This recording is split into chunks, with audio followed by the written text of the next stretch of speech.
things, so pack your load. What kind of nonsense? Look at these people. What's up, my people? Sorry, it's your girl Adeola. I'm so sorry, but you guys saw the drama at the National Assembly. These lawmakers acting like they're little kids, beating up each other every day. Boxing Day in June, they need a woman. You know, somebody that is not afraid of anything. A woman that is not afraid of anything. Yes, somebody that can put things in order. Ladies and gentlemen, I present my humble self. You know, do well. They need me in Nigeria, and I'm going. I would need my makeup. You know, a girl needs it. These glasses are very. There is a spider calling the wall. When is it? What is this spider? Somebody help me! Wait a minute. This is a thread. Collect the wall! Collect the wall! Today you have outdone yourself. Where are you going? You are trying to disgrace me in front of the world. Because I said I'm not afraid of anything. You just lost your job, by the way. Play the video of the lawmakers.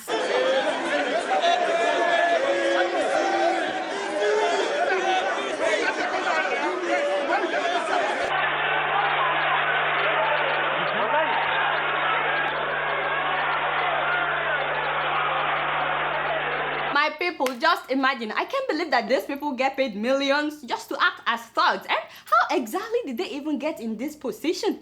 It is very clear that most of these legislators and lawmakers are not there for the people's interest, but for their own. Earlier in the week, by the way, there was another fight among the Benin lawmakers. Take a look. Argument ensued over the legitimacy of Honorable Nick Eworo's defection and the PDP's majority claim, leading to a brawl between APC and PDP members. You see what I'm saying? Sure, you see? And there is the drama with the Senate President Bukola Saraki and APC. Apparently, they gave him some names to recommend for top positions in the Senate, and he refused. He basically gave them the hand, you know, talk to the hand. By the way, APC itself is divided. Yes, so I thought Saraki wanted to throw it in the open and make it democratic, only for me to hear that the man has tabled his own supporters. He has filled the position with his own supporters.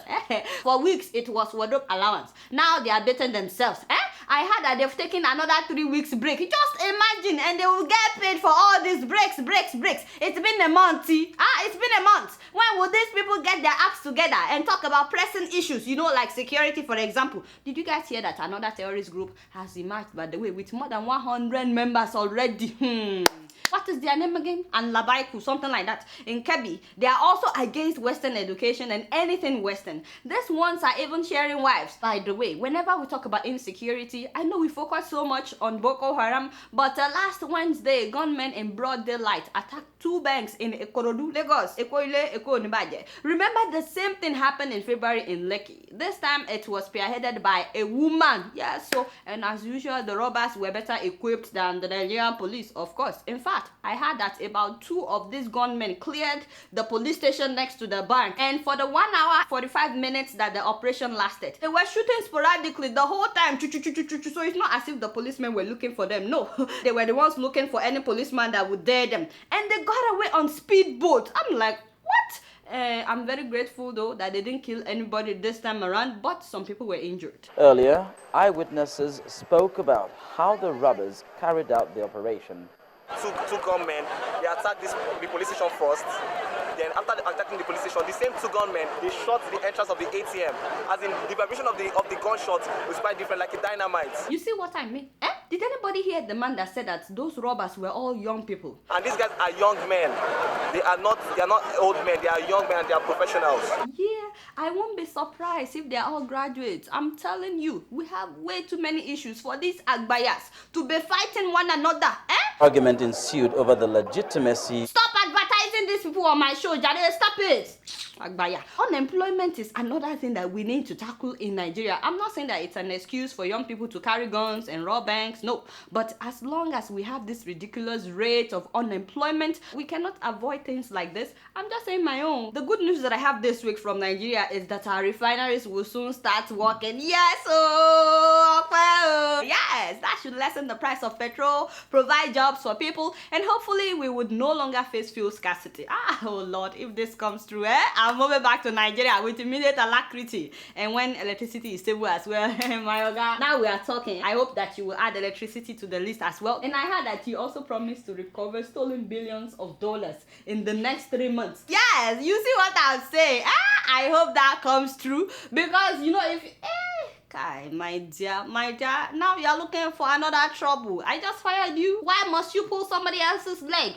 He's a small boy, so you understand. I'm warning you, take it down. Have I mentioned anybody's name? As I was saying, if this should come to pass, that would be wonderful. Oga Buhari, if you can do that, if you can recover all the stolen money and you use it to develop Nigeria, all the common people like myself, we will all pray for you and your children. But you know, the story that caught my attention this week was that of a woman in Kano, yes, so Kano, Nigeria, that went on radio station to say that she will give a car and a house to any man that marries her. Hey, at first, I thought it was a joke until I saw pictures of men, hundreds of them, running to the radio station to register their undying love for the Amaria. They were reciting Shakespeare poems. Wait a minute, hold on. Isn't this Ramonu? Ramonu! After 2 wives, now what do you they look for? Hey, look at him, when your wife gets belly. Ramonu, Ashiri Etitu. I'm telling your wife myself. And when will you put up the photo of the Sleeping Beauty? Yes, thank you very much. And ladies and gentlemen, meet 22-year-old Zainab Abdul Malik, a successful market trader. She said that she was jilted by her long-time boyfriend after she had invested about 5 million naira on the guy. Very, very sad, very cruel. Hey, you invested 5 million naira on somebody. How much is that in dollars? Just imagine, that must be very heartbreaking. Anyway, now she's ready to invest in another man. She will buy him a car and a house. But this time, the guy must to marry her by fire, by force. Good luck, Jerry, my sister. You know, I heard that she made a choice that day, that she chose somebody. I hope that he's everything that you want and much more. But in case any young lady like myself is watching, keep in mind that I don't think you can really buy through love. I'm just saying my own. You can make arrangements like this. It is very easy to find a man like this, like she did. But I just want to make sure that he's not after your money, but that he truly loves you. I mean, you know what I'm trying to. Anyway, congratulations, Jerry, my sister. As for this man, I don't know if I should blame unemployment or how can somebody leave work in the middle of the day to go to radio station to confess their undying love for a woman that they have never seen. They didn't even see her before they started lining up. They were all writing down their names. Anyway, I'll bring you guys details as soon as I have it in terms of who the lucky guy is. Guess what? I'm just keeping it real.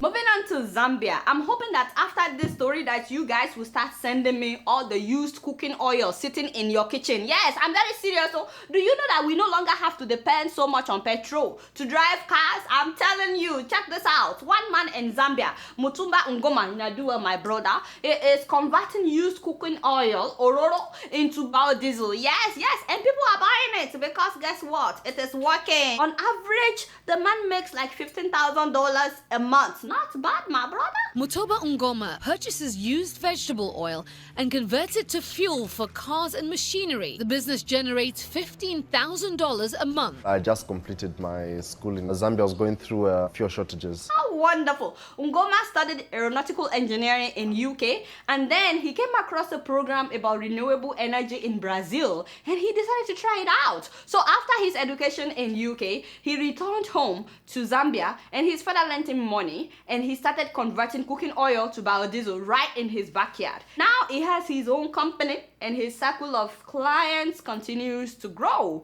We need people like him in Nigeria, seriously. By the way, I'm hoping that this story would inspire somebody. Maybe you studied abroad and you're debating going back home or staying abroad and doing menial jobs, especially if you don't have work permit. Honestly, don't ever rule out going back home as an option, because you just never know. By the way, he's teaching people, if anybody is interested in learning how you can also convert your own used cooking oil into biodiesel. And I'm sure that he could use investors if anyone is willing. The rich African men watching this episode, you know, this is an opportunity for you to invest. And guess what? I'm just keeping it real. $165. We need like $35 more to go. I'm telling you, we're going to make it big. Hey, sorry my people, we just heard about a lucrative business in Uganda. Apparently you can make a movie for less than $200. Yes, so me and Kaido, we've been saving. We are saving very hard. We have almost $200 now. We are working on a movie titled The Road to the Tea and the Tea by the Roadside. It's going to be spectacular. It's going to be breaking news. It looks like some of you don't believe me when I said that they are making movies, complete movies, so no action movies, for less than $200. How come you don't believe me? How about we give them a taste? Play that trailer, you know, who killed Captain Alex.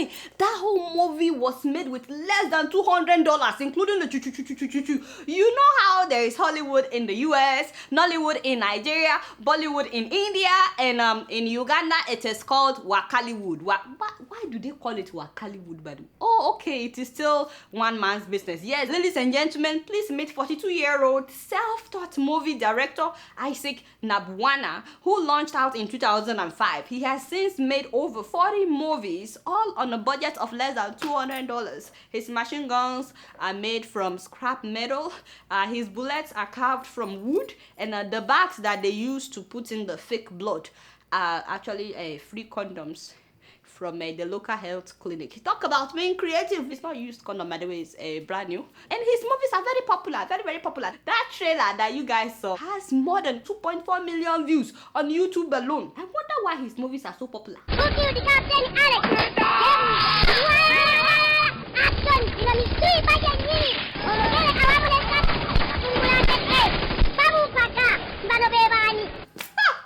I just love the voice of the narrator. I think I watched that thing several times just to listen to the narrator.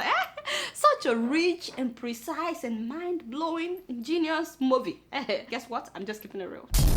So I like to give it up for my brother Akon. Yes, so you know, we're actually related, me and Akon. He just doesn't know it yet. Yes, you guys can see the resemblance now. This is the nose.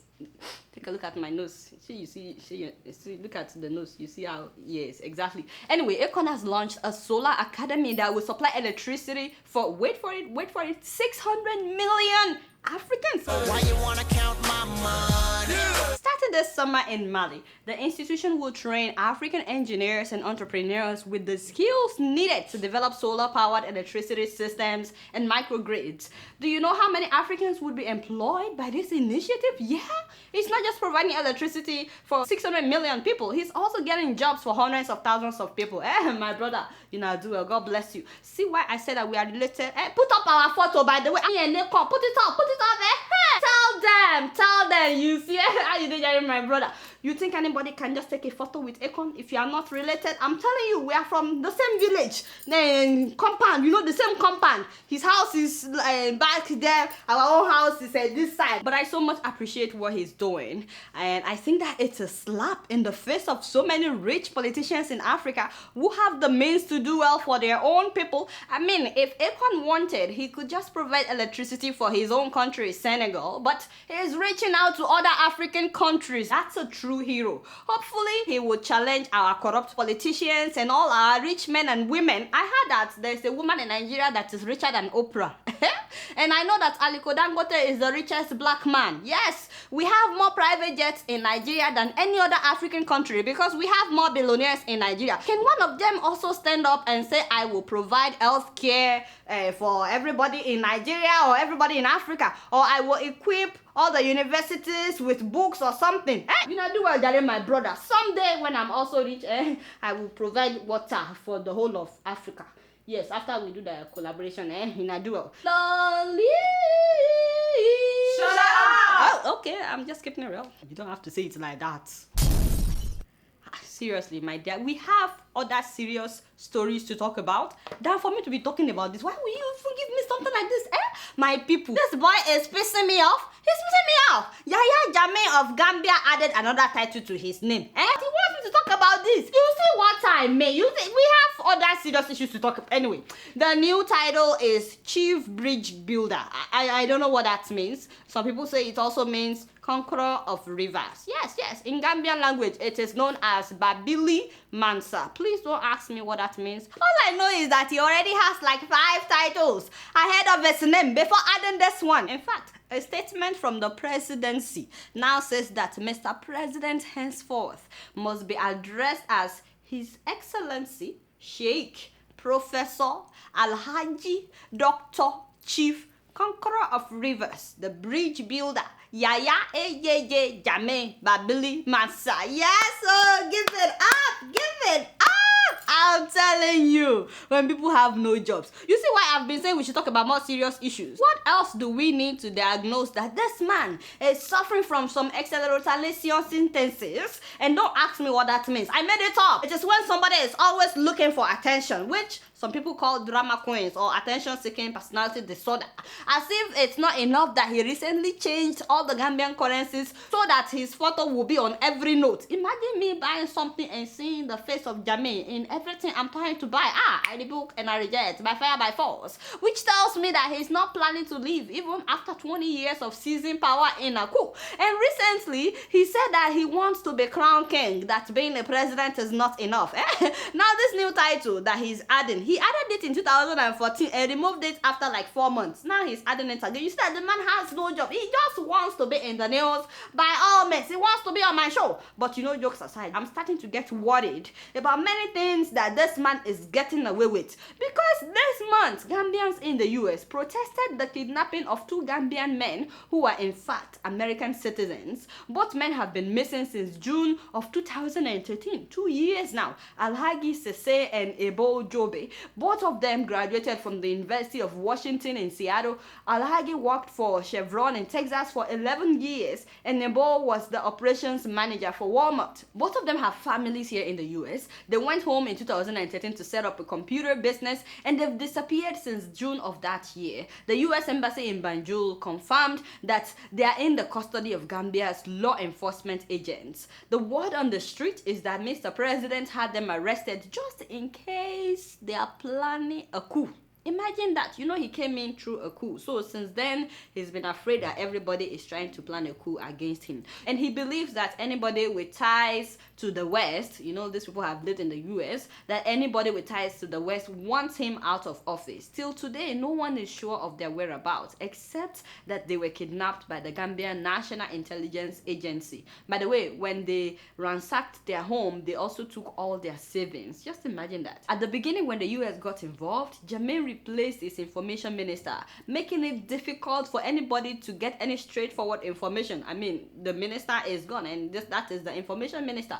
But it's been 2 years now. Their families are devastated. And I heard that the children still ask if daddy is coming home for their next birthday.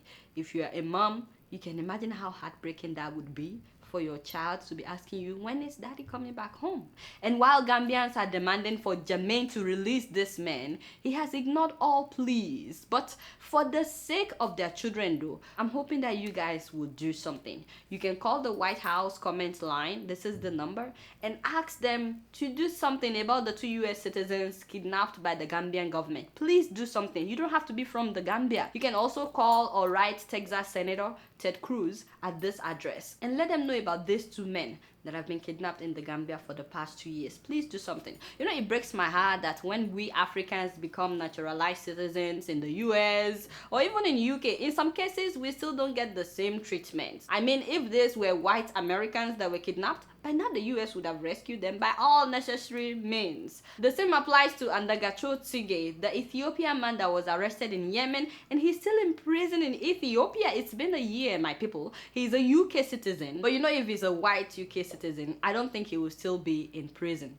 Anyway, for updates on the 2 men, you can visit this Facebook page or look for the Twitter handle at Free Alhagi and Ebo. I imagine that even if 1,000 of you that are watching would do something, this will only take like 2 minutes, by the way. If you guys would do something, you never know, it could lead to the release of these 2 men. But you guys know I don't know much. Guess what? I'm just keeping it real. Moving on to Zimbabwe. My God, my God. I had no idea that a party can just expel its members like it's nothing. President Robert Mugabe's party, that is ZANU-PF, has for some weeks now been expelling party members left and right. I'm talking about party members that are not excited about Mugabe running for presidency again next year. At first, they expelled 7 and suspended 13, and then they expelled 14 members, and then in one day, they expelled like 89 party members. 89, I'm like, what? And guess what their crime is? Apparently, they are friends with the former vice president. You know, the one that Grace Mugabe kicked out of office? Yes, she kicked out the vice president. So Mugabe and his wife have made it known that you cannot be friends with anybody that we are not friends with. Kajiko? Yeah, by the way, I heard that Grace has a street named after her in Zimbabwe. It is called Dr. Grace Mugabe Way. I'm telling you, the doctor had to be there, written in capital letters. In case anyone doesn't know that she got her PhD within 8 weeks. Oops, my bad. Did I say 8 weeks? Anyway, she has a PhD. Those ones that were expelled are now trying to start their own political party, which will be called what is it? ZANU PF? What? The new party would also be called ZANU, but the initial PF would stand for People First, not Patriotic Front. You cannot come up with a better name. It has to be another ZANU PF. Look at these people. Who be that now, Sorry, my people. Hello, I'm on camera. Can we talk after the service? Excuse me, who are you? Mr. Moyo, the information minister of Zimbabwe. You know who you are talking to? It's your girl, the one that you call Boko Haram journalist. Sorry, my people. This must be good. What? Oh my God, my brother. Mugabe fired you? Chey! He chased you out of the meeting. My father and my God. It is well with your soul, my brother. It is well with your soul. Take heart. You called the right person. Don't worry. I will speak for you. It's okay. Don't worry. We'll talk after. My people. How dare Mugabe treat the man like that? You know, Mr. Moyo, the information minister of Zimbabwe, the one that accused me of being Boko Haram journalist. It's okay. I forgive him about that. But for the second time, can you guys imagine? I really have to confirm this. And what is his offense? Oh, it's about this. My people, I heard that on June 10th that the man contested for MP representing Cholocho North constituency in Matabele land without Mugabe's blessings. Wait a minute, Matabele land? Is Mr. Moyo from Matabele, where Mugabe killed like 20,000 people? Hey, whoa! Mugabe doesn't want any strong voice from anywhere, not to talk about there. My brother, just take heart. It's okay. We'll work something out. I'll let you know if Sahara is hiring, okay? While Mugabe and Grace are holding on to power by fire by force, weeding out party members that may not support them. I'm sure you guys heard about Grace's son, Rosal Gorereza. That is the oldest son that she had for her first husband. Apparently, the son killed someone in a road accident. I mean, it was very sad. I know that accidents do happen. It could happen to anyone. But the way that they handled it is just ridiculous. They let the son go scot-free after paying $800 in court. I'm like, what? Haba, at least show some remorse or concern for the family of the deceased. Why do African leaders and sometimes their children act like they're above the law? It's not fair now. It's not good, man. Jacob Zuma's son also did the same thing last year. He killed a Zimbabwean woman while speeding in his Porsche. Last year, he hit a minibus, killing the woman and injuring 2 others. No one compensated her family, by the way. In fact, they didn't even pay for her funeral. She was an immigrant working in South Africa and she was 30 years old, and the husband is left with little children to care for. Listen to what the husband said. Zuma killed my wife and I want justice. It doesn't matter whether he is the president's son. Justice doesn't have eyes. Everybody is equal before the law. Despite all the husband's protests, by the way, nothing was done. By the way, I heard that in Zimbabwe, the former Minister of Energy, Power and Development, who was also the former Minister of Mines and Mining Development, Amos Mitsi, was found dead in his farm.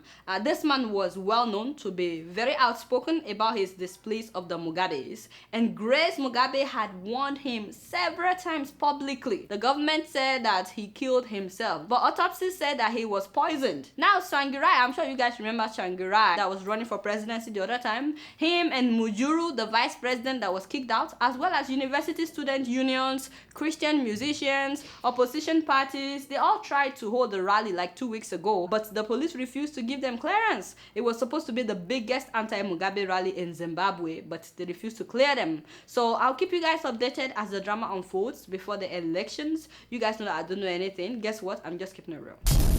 Alright guys, it's been real. Make sure you check out Dr. Damages with Rudolph Okonkwo if you have not. It's a great show on SaharaTV. It's so funny, except that he picks on me. I don't know why. And please make sure that you check out The Gist with our very own diva, Madame Toyosi Phillips. Yeah, so you will not be disappointed. All the ofofo among the celebrities, you can hear it from Madame Toyosi. So it's been real, and I'm keeping it real right up in here. Until we come back, I'm gonna see y'all later. Peace out.